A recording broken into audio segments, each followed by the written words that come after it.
आज मैं आपको सुनाऊंगा भैंस की मौत। एक अच्छी कहानी। एक दार्शनिक अपने एक शिष्य के साथ कहीं से गुजर रहा था। चलते चलते वे एक खेत के पास पहुंचे। खेत अच्छी जगह स्थित था, लेकिन उसकी हालत देखकर लगता था मानो उसका मालिक उस पर जरा भी ध्यान नहीं देता है।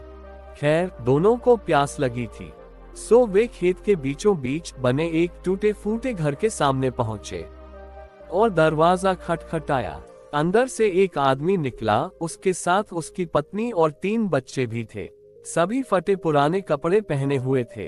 दार्शनिक बोला, श्रीमान, क्या हमें पानी मिल सकता है? बड़ी प्यास लगी है। जरूर, आदमी उन्हें पानी का जग थमाते हुए बोला। मैं देख रहा हूँ कि आपका खेत इतना बड़ा है, पर इसमें कोई फसल नहीं बोई गई है और न ही यहाँ फलों के वृक्ष दिखाई दे रहे हैं। तो आखिर आप लोगों का गुजारा कैसे चलता है? दार्शनिक ने प्रश्न किया। जी, हमारे पास एक भैंस है, वो काफी दूध देती है। उसे पास के गांव में बेचकर कुछ पैसे मिल जाते हैं और बचे हुए दूध का सेवन करके हमारा गुजारा चल जाता है, आदमी ने समझाया। दार्शनिक और शिष्य आगे बढ़ने को हुए। तभी आदमी बोला, शाम काफी हो गई है, आप लोग चाहें तो आज रात यहीं रुक जाएं। दोनों रुकने को तैयार हो गए।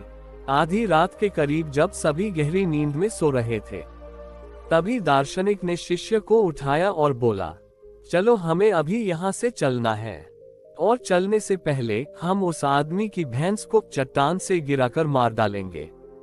शिष्य को अपने गुरु की बात पर यकीन नहीं हो रहा था, पर वो उनकी बात काट भी नहीं सकता था। दोनों भैंस को मारकर रातों रात गायब हो गए। ये घटना शिष्य के जेहन में बैठ गई और करीब 10 साल बाद जब वो एक सफल उद्यमी बन गया, तो उसने सोचा, क्यों न अपनी गलती का पश्चाताप करने के लिए एक बार फिर उसी आदमी से मिला जाए और उसकी आर्थिक मदद की जाए। अपनी चमचमाती कार से वह उस खेत के सामने पहुंचा। शिष्य को अपनी आंखों पे यकीन नहीं हो रहा था।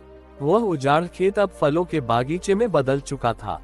टूटे फूटे घर की जगह एक शानदार बंगला खड़ा था और जहां अकेली भैंस बंधी रहती थी, वहां अच्छी नस्ल की कई गाय और भैंस अपना चारा चर रही थी। शिष्य ने सोचा कि शायद भैंस के मरने के बाद वो परिवार सब बेच बाच कर कहीं चला गया होगा, और वापस लौटने के लिए वो अपनी कार स्टार्ट करने लगा कि तभी उसे वो 10 साल पहले वाला आदमी दिखा। शायद आप मुझे पहचान नहीं पाए, सालों पहले मैं आपसे मिला था। शिष्य उस आदमी की तरफ बढ़ते हुए बोला, नहीं नहीं, ऐसा नहीं है, मुझे अच्छी तरह याद है। कैसे भूल सकता हूँ उस दिन को? उस दिन ने तो मेरा जीवन ही बदल कर रख दिया। आप लोग तो बिना बताए चले गए, पर उसी दिन ना जाने कैसे हमारी भैंस भी चट्टान से गिरकर मर गई। कुछ दिन तो समझ ही नहीं आया कि क्या करें, पर जीने के लिए कुछ तो करना था, सो लकड़ियां काट कर बेचने लगा। उससे कुछ पैसे हुए तो खेत में बुआई कर दी। सौभाग्य से फसल अच्छी निकल गई। बेचने पर जो पैसे मिले उससे फलों के बागीचे लगवा दिए और यह काम अच्छा चल पड़ा। और इस समय मैं आसपास के 1000 गांव में सबसे बड़ा फल व्यापारी हूँ। सचमुच ये सब कुछ ना होता अगर उस भैंस की मौत ना हुई होती, लेकिन यही काम आप पहले भी कर सकते थे। शिष्य ने आश्चर्य से पूछा।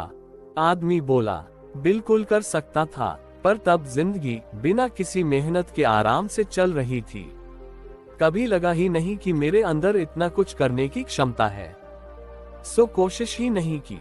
पर जब भैंस मर गई, तब हाथ पांव मारने पड़े और मुझ जैसा गरीब बेहाल इंसान भी इस मुकाम तक पहुंच पाया। आज शिष्य अपने गुरु के उस निर्देश का असली मतलब समझ चुका था और बिना किसी पश्चाताप के वापस लौट पा रहा था।